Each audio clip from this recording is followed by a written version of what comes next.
Hello everyone and welcome to the channel. In this video, I will compare Minimalist Cleanser and Cetaphil. When comparing Minimalist Cleanser and Cetaphil for acne treatment, both have different strengths depending on skin type and concerns. Minimalist Cleanser is formulated with active ingredients like salicylic acid or niacinamide, which help unclog pores, reduce oil, and target acne directly. It's a great choice for oily and acne-prone skin, but may feel drying for some users. Cetaphil, on the other hand, is a gentle, non-irritating cleanser designed for sensitive skin.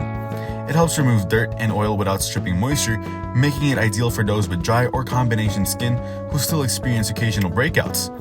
However, it doesn't contain strong acne-fighting ingredients. If you have oily acne-prone skin and need something with active ingredients, Minimalist Cleanser is a better option.